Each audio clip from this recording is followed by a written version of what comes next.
It's been quite a while since we've talked about the Brightwater Series X versus the K1 style media that comes naturally with the Ziss bio bubble filter, the kind of miniature moving bed filter. There's a good reason why. It's very interesting results.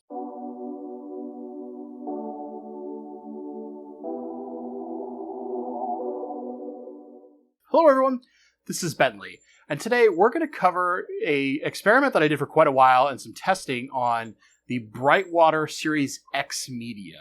For those that don't remember it, that's this stuff. Got one of the bags here. Brightwater is a company that actually is local to me, funny enough, but they sell via Amazon primarily. They make a couple of different versions. So this small media here that's designed to go into filtration boxes, and in the case of the Series X, is also designed to work as a moving bed filter media. It also comes in a couple different varieties. It's basically a really, really high PPI foam. Normally we call a lot of these things a sponge, but technically this is actually a foam and not sponge, and that comes down to how it's created. That's not the important part. We're comparing this against the plastic media that naturally comes with the Ziss filter. This stuff here. Got a bag of it just sitting here in my hand. This is actually the spare bag of media that's supposed to go into the other Ziss where I put the Series X. Now, we'll get this close up. You can see the media right here, right? It's this small kind of K1 style Kaldnes media. Whereas you can see the Brightwater Series X here is a very fine kind of cross-shaped foam with some really, really, really small pores. Now, there's a couple interesting caveats we need to talk about when comparing the K1 and the Brightwater media inside the Ziss moving bed filter, the bio bubble. Number one, the Ziss is actually a horrible mechanism for this sponge. And it's not the fault of the Ziss, nor is it the fault of the media. Really what it comes down to is the design of the Ziss is designed for that small plastic media. And it only has so much room inside the interior tube. And because this media is quite a lot larger, despite being a nice and flexible foam, it doesn't move very well inside of that particular apparatus. So often what you're probably going to end up doing is just jamming a ton of this stuff in there and turning it into a weird foam sponge filter with an outside shell canister, as opposed to a moving bed filter. And if your goal is to have a moving bed filter, you're probably better off doing a DIY setup where you can get a slightly wider tube that maybe isn't as tall and fill it with this media. Save yourself a few bucks and don't buy the Ziss. Now, if you like the Ziss and you're looking to turbocharge it some way, that's not going to happen. Let's talk about the testing methodology just as a reminder. What we're doing is we're dosing the Fritz Pro ammonium chloride powder into 20-gallon aquariums. And the way that this is designed to dose is 1 teaspoon per 100 gallons will get roughly 4 ppm ammonia on an ammonia test. So the way that I did this is I did a 1/4 teaspoon into a 20-gallon tank to target 5 ppm. The math is up on screen. But the basics here are simple. We're going to put an amount of ammonia in. Then we're going to use Brightwell's kind of starter. It's the one Kickstarter for a biological colony that I have here, dosing it per Brightwell's instructions. It's the same amount in each tank. The tanks are the same. The amount of airline distance is the same. The amount of air going into the tank is the same. The only difference is the media. They're bare bottom tanks. Really, really simple. My initial testing got corrupted. And let me explain why. As you know, I have a couple of dogs.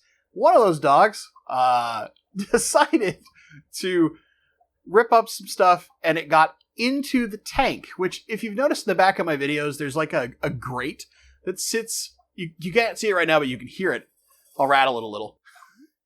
That now sits in front of those tanks to prevent my dogs from getting anywhere near them. So I was about a month and a half in on my testing when this happened, which means that all that work was lost, because in theory, I didn't notice it at first. So in theory, at some point in that testing, some stuff was introduced to the environment which could change either the surface area allowed for bacterial cultures, introduce some type of weird pathogen or other bacteria that could influence the results. So what did I do? I completely drained the tanks. I completely cleaned the tanks. I hydrogen peroxided the media.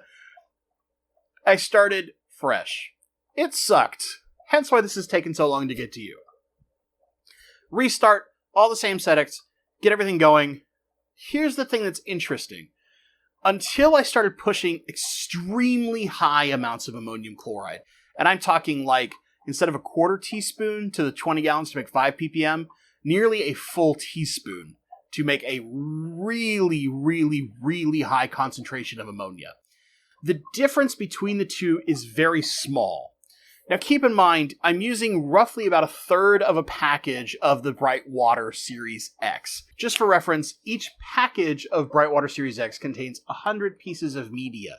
So there's roughly between 30 and 35 pieces of media that were in my Ziss filter for this experiment, versus the entire package worth of what is the standard allotment that comes with the Ziss filter. The big thing to note is that because there's only so much accuracy with a liquid test kit, doing 5 ppm ammonia and allowing the filters to run for a day or two yielded roughly the same results. It's only when you get to extremely high concentrations of ammonia that we start seeing some very interesting results.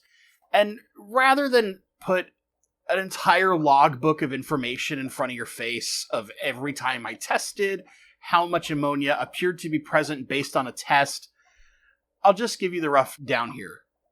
If you are using this particular setup, what appears to be the case is in higher concentrations of ammonia, or in this case, a higher presence of ammonia, the Brightwater Series X is able to create basically double the space for a bacteria colony in comparison to the K1 media.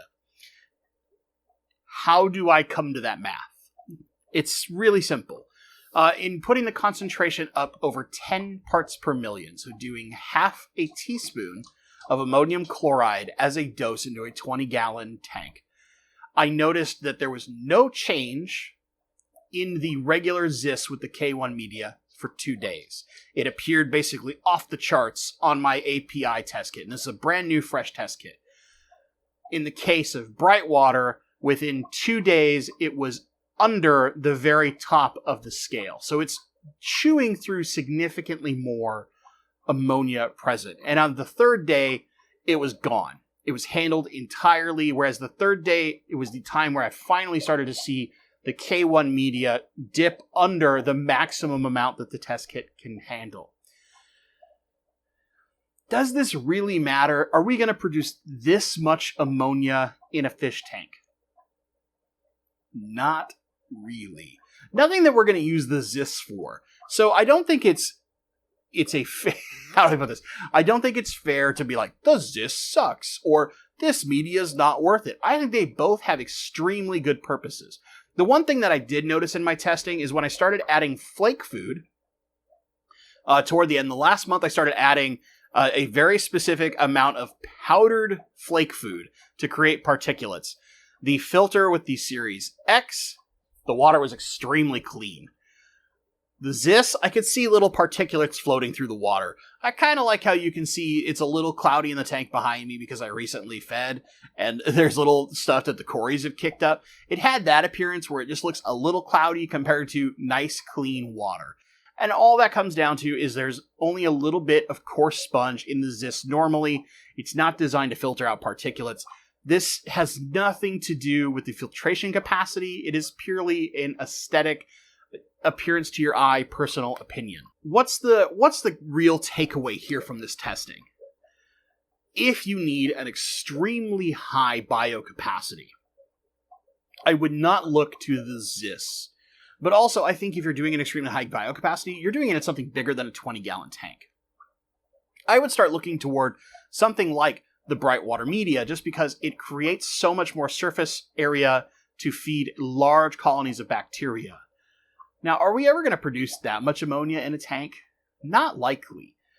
There's some research out there, and you'll have to forgive me because I've lost the link. I remember reading it well over a year ago, and basically put your average amount of media. It's like a bag of bio rings, for example. It's like yay big. The atypical stuff you buy online can handle roughly 3 parts per million per day of a waste product being produced in ammonia. That's how much bacteria it can store. The Ziss is probably giving you roughly the same amount. And the big thing is just that there's so much room and so much surface area inside that extremely porous, fine sponge that, yeah, it can handle a ton more. It's designed to handle wastewater at waste treatment facilities. And that technology's been brought to an aquarium. But that's the same thing where the original like K1 style media came from, is a much larger plastic media designed to do a very similar thing. And they've shrunk it down to make it more efficient for aquariums and in the use of things like sumps and other moving bed filters. The real takeaway is this. I think if you like the Ziss, leave the Ziss alone. Use it as it is. Trying to turbocharge it or make some adjustment to it, you're probably not going to really see any bang for your buck.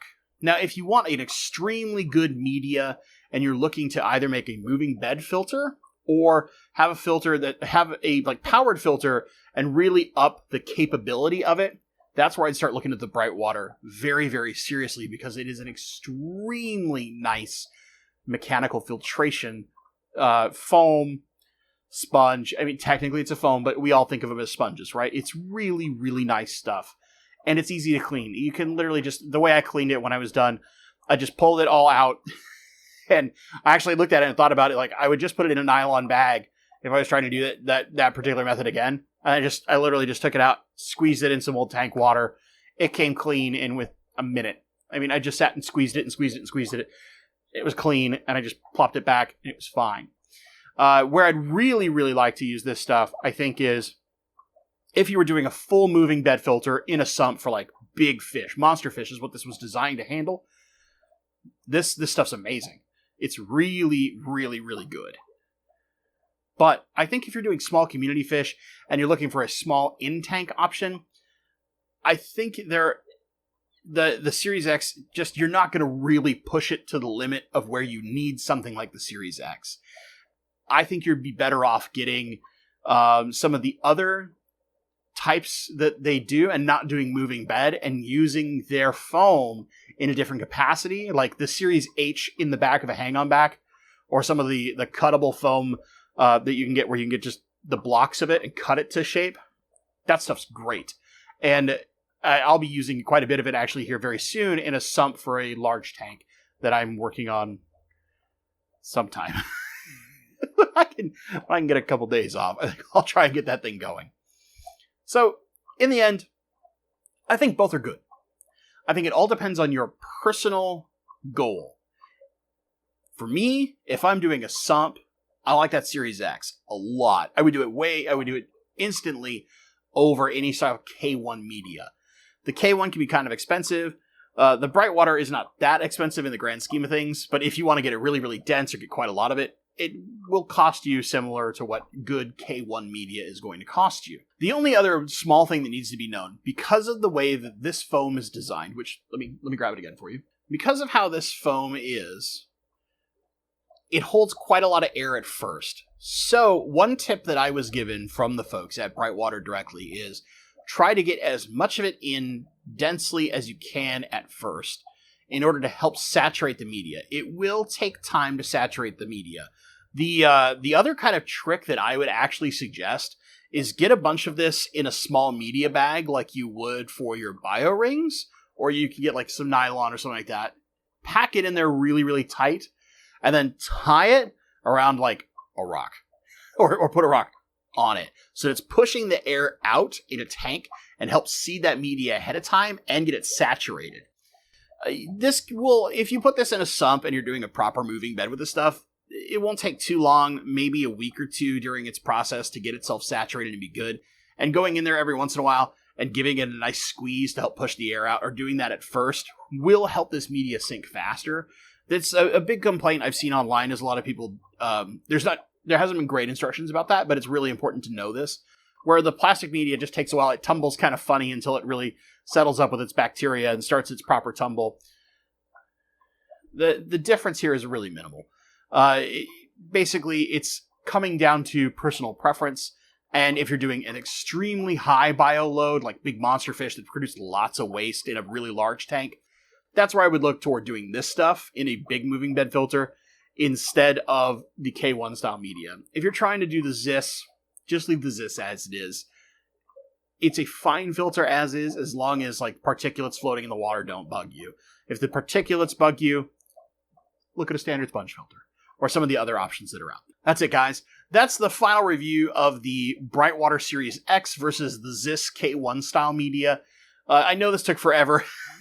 My dog's ruining my experiment, and me being the diligent person I am, I was like, well, technically, even though I'm not seeing weird readings, it technically could do some nonsense to the bacteria colony. I need to start fresh.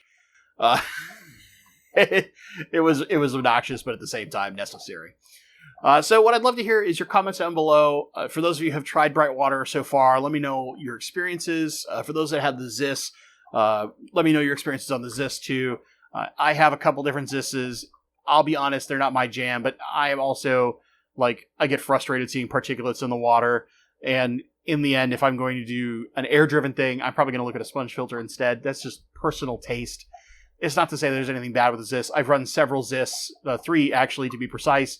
I have one in the tank that's right behind me. It's like basically directly behind my head. And it does a great job of acting as additional biological filtration on top of the sponges that are in the 75 long. For an all air-powered tank, it actually does a really, really good job, helps with flow, all that kind of stuff. If I were to do something different, the Ziss would probably not be my first choice. And that's purely personal. It is not anything to do with the capability or, mechanics of how the Ziss is designed. I think it's designed just fine. It's all about personal taste. So if you don't mind that and you're looking for that, you want that moving bed style, it's a perfectly good filter. If you want something that's a little more stationary or that's going to make sure you have lots of fine mechanical filtration to keep that water ultra clear, the Ziss would be a different option. But the difference is, as far as how much bio waste can it handle, it's so negligible, you're probably never going to put that many fish in a tank without doing a lot of water changes in the first place anyway. For those of you who are new to this channel, maybe you haven't seen that, the first video's been up in the corner for a little bit, but we do all sorts of product reviews and all sorts of other tips and tricks, all kinds of stuff here. And for me personally, like I'm a software and hardware tester. I take a lot of what I do professionally in the test world. I bring it to aquariums and aquarium products. So very often you'll see reviews like this where I will spend literally months working on a project. This was after the screw up from my dogs, 3 more months of work doing testing and monkeying with stuff and trying some different things just so I could really validate how good each of these products are. And in the end, the answer is they're both good. They're both good. It's like, it just comes down to some personal tastes. If you're not subscribed, consider subscribing and ringing that little bitty bell. Maybe even share this video to somebody who's considered buying the Ziss filter or is looking for a different option into moving bed filters.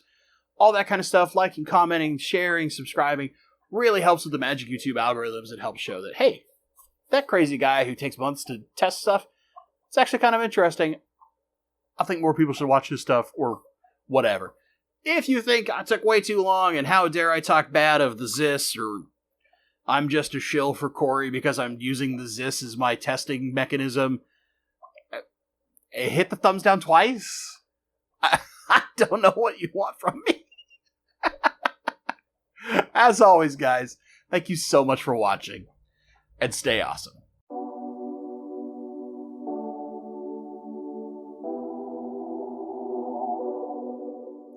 All right, quick after video thoughts.